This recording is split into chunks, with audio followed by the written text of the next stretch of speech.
It was the kind of moment that leaves a permanent burn mark on live television. On a night in 1987, amid thousands of conversations that had graced the stage of The Tonight Show, a silent tremor passed through the studio. Johnny Carson, American late-night icon, consummate gentleman and master of understated charm, found himself in a situation he couldn't joke his way out of. Sitting across from him was Madonna, unapologetic, irreverent, and armed with the kind of provocativeness that made her a global superstar. Yet what happened that night wasn't just a flash of awkwardness, not just a quirky interview gone wrong. It was the televised collision of two eras, two value systems, and two diametrically opposed views of what it meant to be entertaining. For years, viewers saw Carson as invincible. His ability to absorb the chaos of celebrity egos without ever seeming rattled gave The Tonight Show a sense of stability, an oasis of good-natured wit in the middle of Hollywood absurdity. He handled eccentric artists, volatile actors, political grenades, and stand-up comics trying desperately to go viral before that term even existed.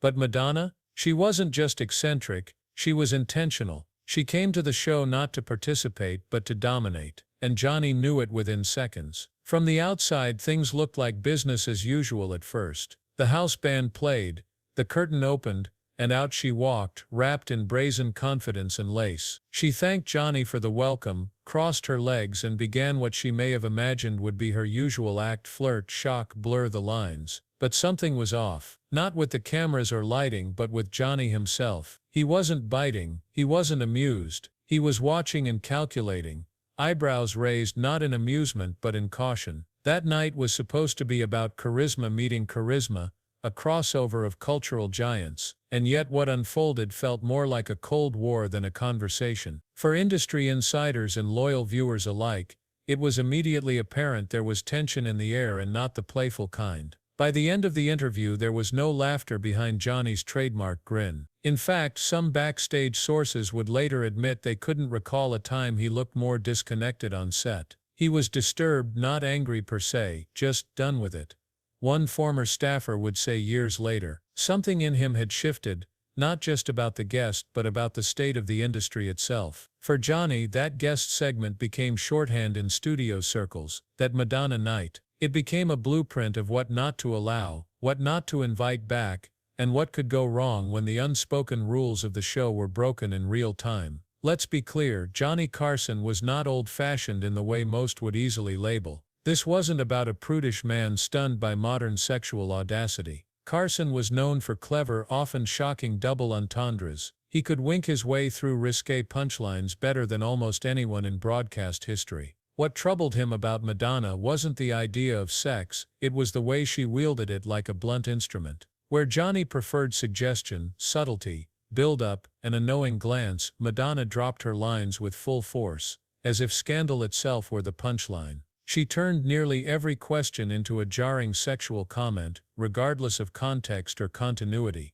He'd ask about a new album, and she'd steer it toward her underwear. He'd bring up movie roles, and she'd twist it into innuendo. Not romantic, not flirtatious, just loud. There was no nuance, no back and forth. It wasn't an exchange, it was a disruption. And Johnny caught it midway. This wasn't a clumsy performance, it was a decision. There's a moment in the taped segment, subtle but telling, when Carson shifts in his seat and gently steers his posture away from Madonna. Not enough to be obvious to the average viewer, but crystal clear to anyone who worked with him. It was Carson's way of withdrawing, of signaling that the thread had snapped, that a conversation had turned into performance art he hadn't agreed to participate in. That subtle cue wasn't lost on the crew backstage. Murmurs had already started during the live taping, and afterward, as Madonna left the stage reportedly pleased with the chaos she'd left behind, Carson sat still in his chair a moment longer than usual. Then, with more gravity than usual,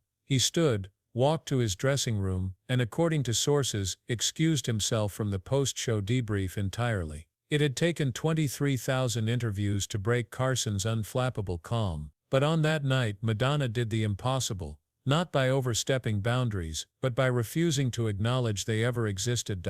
There was a quiet ritual Johnny Carson followed after most episodes. When the applause faded and the cameras cut, he'd retreat briefly behind the curtain, shake hands with a couple of producers, and give a silent nod of approval or disapproval. that would instantly determine how that night's show would be remembered by the team. That night in 1987, there wasn't a nod, just a heavy silence. One stagehand would later describe his mood not as anger, but as betrayal wrapped in disappointment. Because what Madonna had violated wasn't just a television segment. She had stepped over the invisible threshold of what The Tonight Show stood for. Johnny viewed The Tonight Show as an art form, a delicate improvisational dance between host and guest. A good segment wasn't built on shock or provocation, but rhythm, setup and payoff, tease and reveal, comfort and punchline. The best guests understood it intuitively. They knew when to feed Johnny the straight line, when to pause and share a laugh, when to give the audience something meaningful behind their fame. Frank Sinatra, Lucille Ball, Steve Martin, even a young Robin Williams, these were performers who could steal a segment without hijacking its soul. Madonna didn't steal the segment, she bulldozed it.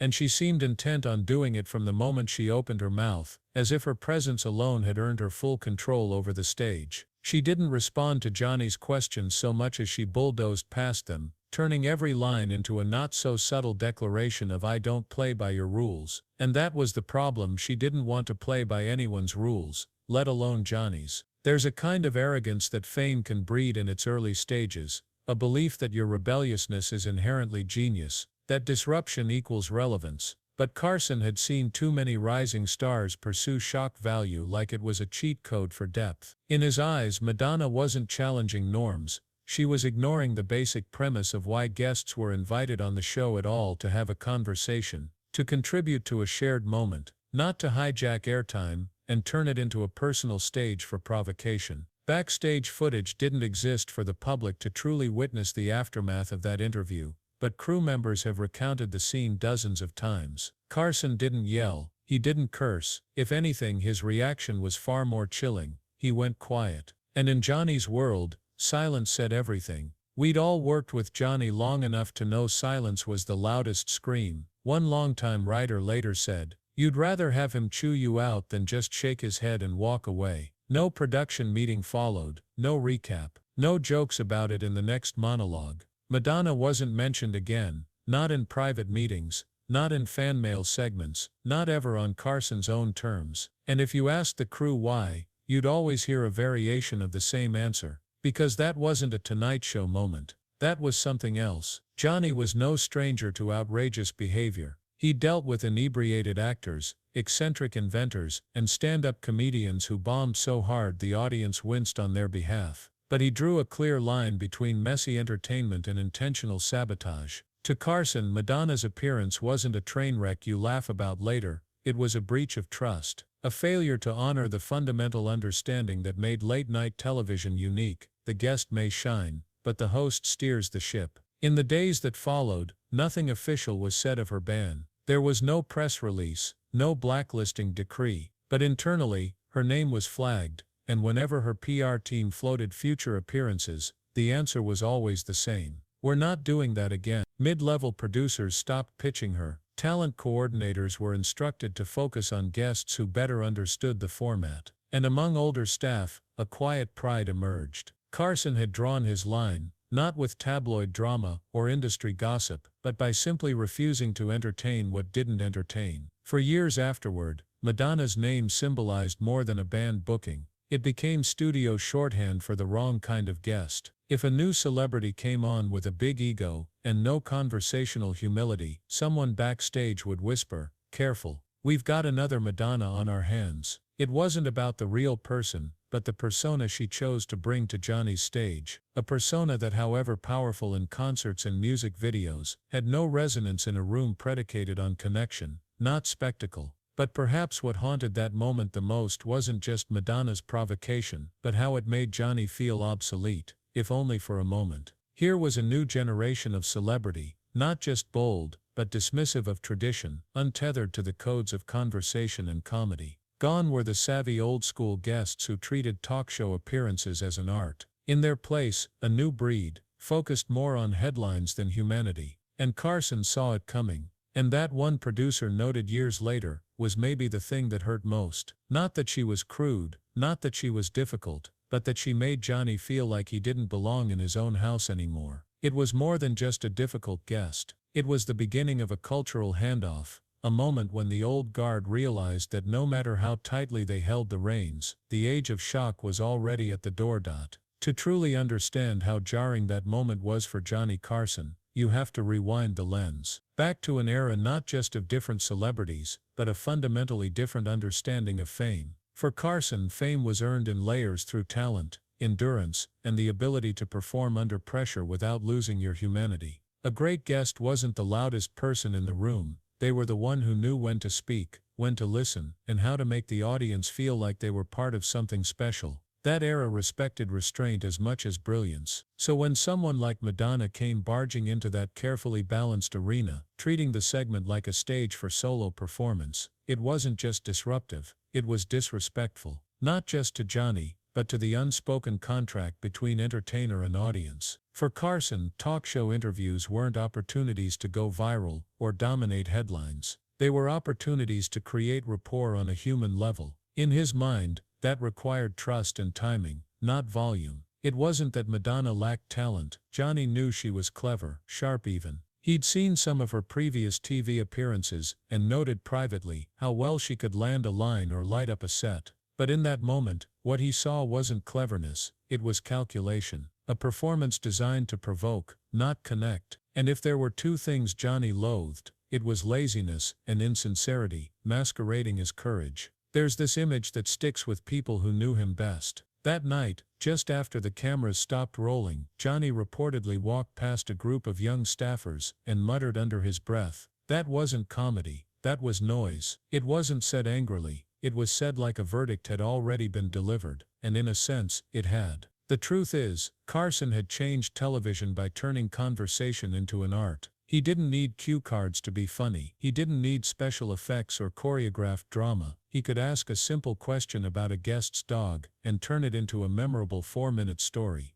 That was his magic, his brand. He didn't win attention through confrontation. He earned it with timing, warmth, and presence. Madonna challenged that formula, not with rebellion for a cause, but rebellion performed for its own sake. And that, more than anything, broke Johnny's golden rule: never make entertainment about yourself at the audience's expense. It probably didn't help that Madonna showed no signs of being rattled by the awkward energy. She smirked through Carson's subtle withdrawal. She didn't recalibrate when jokes landed with uncomfortable half-laughs or flat silence. Where most performers instinctively adjust when they lose the room, Madonna doubled down. And that was the moment Carson truly disconnected. Subtle, but deliberate. His posture changed, his tone flattened. His famous eyes, which always twinkled, even in tough interviews, lost their light. And yet, even then, he stayed polite. That's the other part people forget. He endured the segment with a level of grace that only seasoned craftsmanship can contain. Whereas newer hosts might have devoured the moment for views or traded insults for clout, Carson chose quiet defiance. He let her speak, he smiled, he asked his questions.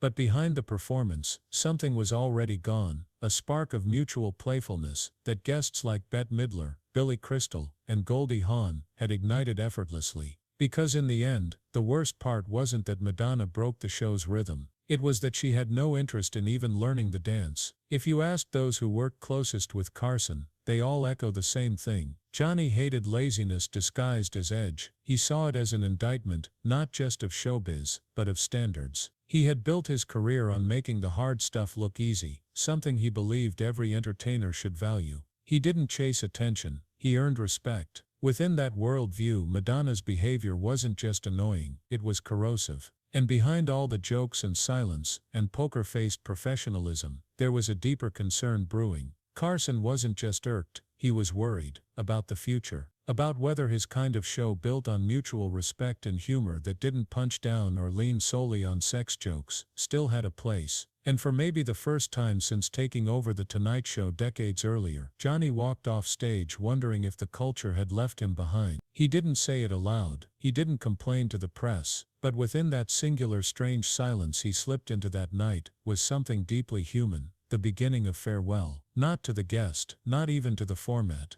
but to the era. The one where hosts were king, where cleverness mattered more than clamor, and where audiences valued intimacy over incident. That night became a personal line of demarcation, before Madonna and after Madonna. Not just in Carson's guest list, but in how he chose to protect what was left of his show's dignity as television grew louder, faster, brasher. And as irony would have it, while Madonna continued climbing culturally, Johnny quietly began withdrawing, not just from certain types of guests, but from the industry shift altogether. In the months following Madonna's appearance, The Tonight Show quietly evolved, not in its set design or its time slot, but in its soul. Veteran viewers noticed a subtle shift. Johnny became just a shade more reserved. His warmth remained, his timing impeccable, but there were fewer risks, fewer wild cards, fewer guests whose fame burned brighter than their substance. It was never overt, never mentioned, but it showed in the edits, the bookings, and in Johnny's eyes when he introduced a guest. He had started choosing safety over spectacle, and perhaps, clarity over chaos. No more surprises. Within the production team, an unofficial term began circulating, Madonna proofing.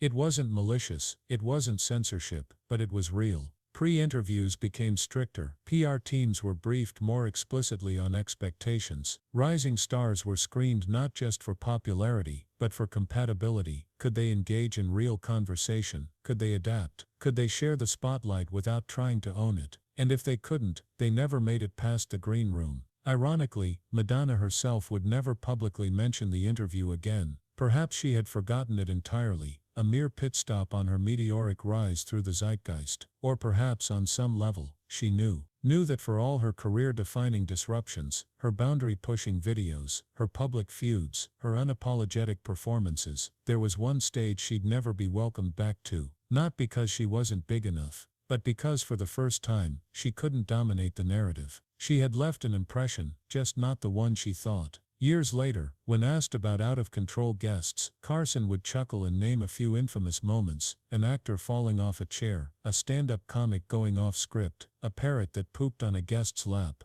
But he'd never mention Madonna. That night remained sealed in a vault of unspoken finalities, the kind only true professionals create when lines are crossed that can't be redrawn. But the industry noticed. Other talk show hosts, both rivals and admirers, took note of Carson's handling. He didn't feud, he didn't respond with a tabloid shot, he simply cut ties and moved on. In an era before cancel culture and viral takedowns, Johnny exercised the ultimate power, graceful exclusion. He took back his control not with confrontation, but with quiet authority. And that became the standard. Suddenly, talk show hosts everywhere were re-evaluating their policies. Off-camera expectations were clarified. Guest lists were scrutinized with new vigilance. It was as if Carson's private decision echoed across the late-night landscape, changing how hosts guarded their domain. What made the situation so lasting was how it embodied a deeper shift taking place in real time. Fame itself was changing. It wasn't just about talent anymore. It was about disruption, taboo breaking, becoming a headline instead of a headline guest. Madonna was an avatar of that new order, and Johnny Carson, in many ways, was its last resistance. He believed television was still sacred,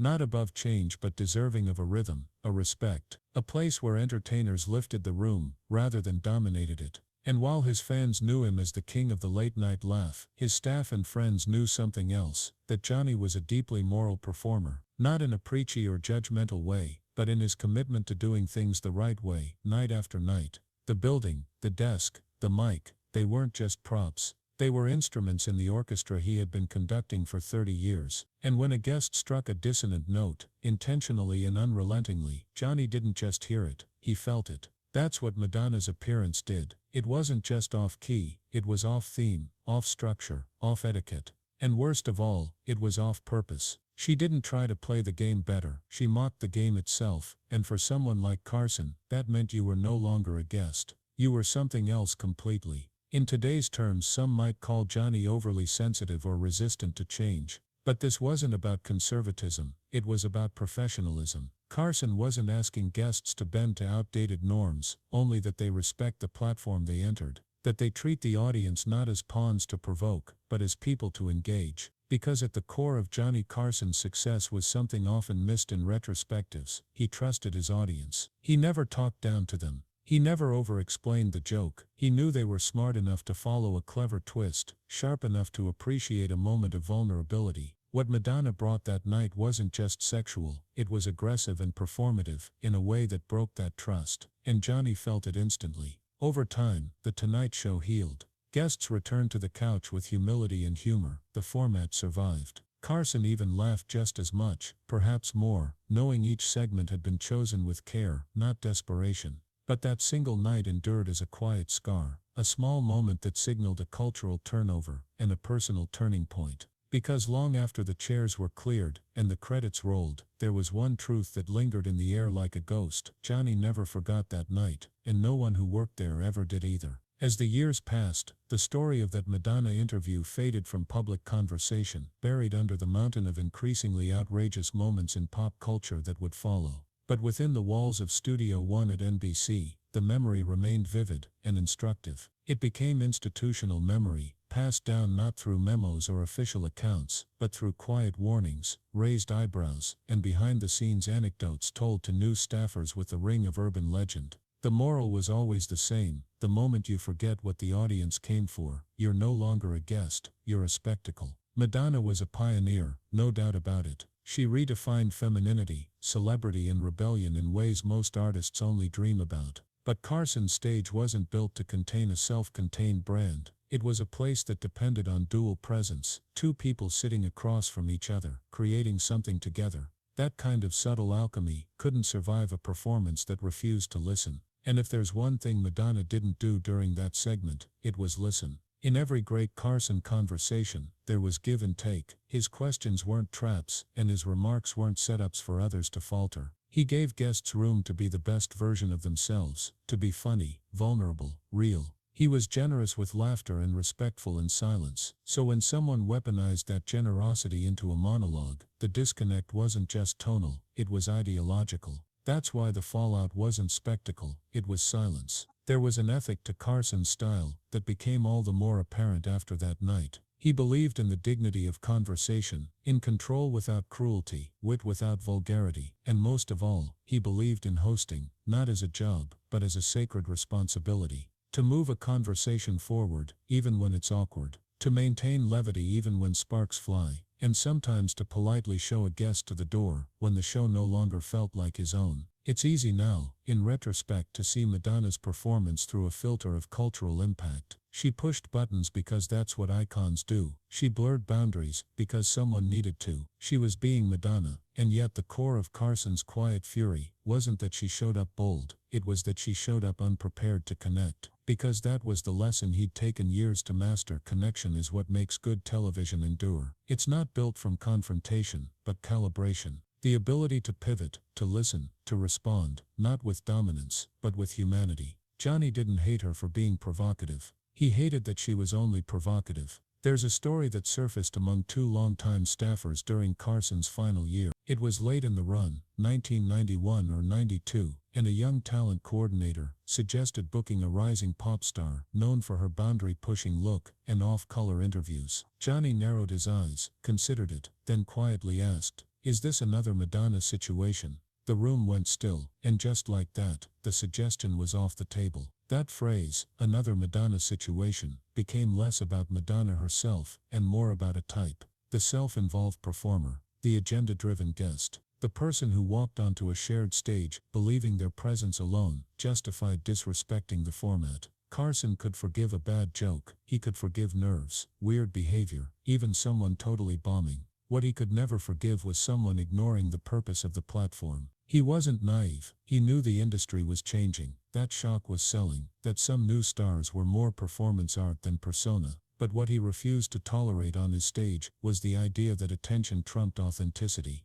that a 5-minute news cycle was worth more than 5 minutes of real conversation. One writer framed it best: Johnny didn't expect every guest to make history, he just expected them to show up. People like Madonna didn't show up to talk, they showed up to take. And that distinction meant everything. It wasn't about moral panic, it wasn't prudish outrage. It was about a professional flag being planted. If we start rewarding disruption over dialogue, then this whole thing stops being a talk show and becomes something else entirely, a stage for egos, not exchange. That's why Carson's quiet removal of Madonna from his orbit became more than just a television anecdote. It became a line drawn gently, but definitively, in the sand. To some it looked like old-school rigidity, to others like Johnny's fear of change. But for those who understood the weight of that chair, the pause between setup and punch, Punchline: the warmth behind every wink to the camera. It was righteous, necessary, even brave. And maybe that's what Carson ultimately preserved that night. Not his image or his control, but the very spirit of his craft. A space where show business didn't have to mean chaos. Where stars could be luminous, without blinding everyone around them. Where conversations, not controversies, made the moment. Because at the end of the day, Johnny Carson didn't hate Madonna for being Madonna. He hated what she brought out on that stage, and what she left behind when she walked off it. Years after Johnny Carson's retirement, people would still ask about that 1987. Occasionally it came up in interviews, sometimes in media retrospectives, sometimes in books about late-night television, and always the questions were loaded. Was he really upset? Did he overreact? Wasn't Madonna just being Madonna? But the answer to those who knew Johnny was never quite that simple, because it was never about that 15-minute segment. It was about what that segment symbolized. Madonna brought something real, raw, and undeniably powerful to Johnny's stage, but it wasn't what he valued. To Carson, she represented a growing wave of celebrity that prized provocation over polish, self-promotion over shared connection. And like a veteran dancer suddenly finding the tempo unfamiliar, he realized he wasn't sure he could, or wanted to, keep in step. That realization, though unspoken, marked the beginning of his long goodbye. Carson would continue hosting for several more years, still sharp, still graceful, still the master of timing. But his heart was no longer energized by the chase. The joy of discovering rising talent, the fun of playful flirtation, the spark that came from coaxing a great story out of a nervous guest, those joys began to dim. Not because guests like Madonna took them away, but because they revealed just how fragile they had become. You could see it in the way Johnny's interviews began to shift ever so slightly. He leaned more on familiar faces, people he trusted not to make a scene or hijack airtime. The playfulness was still there, but the risk-taking that defined Carson in his early years, gone. That reaction to Madonna wasn't personal, but it was permanent. After that night, Johnny became a guardian of a fading format, and in some sense he mourned it while it was still alive. What's remarkable in hindsight is how little Carson ever said about it. He didn't milk the moment for sympathy. He didn't cast blame. He let everyone draw their own conclusions. Some called him stiff, others celebrated his standards. But Carson didn't care about applause from culture warriors or late-night pundits. He cared about the work. And so, instead of making noise, he did what he always did. He let silence speak. And that silence has echoed louder than any monologue ever could. To this day, footage of Madonna's Tonight Show appearance remains difficult to find. It's rarely included in best-of compilations or late-night retrospectives. Not because it's scandalous, by today's standards, it's tame, but because it's emblematic of a deeper fracture. A moment when the spotlight became too bright, the guest too loud, and the host, a living legend, opted to begin stepping back. It is arguably the most famously unspoken ban in the history of television.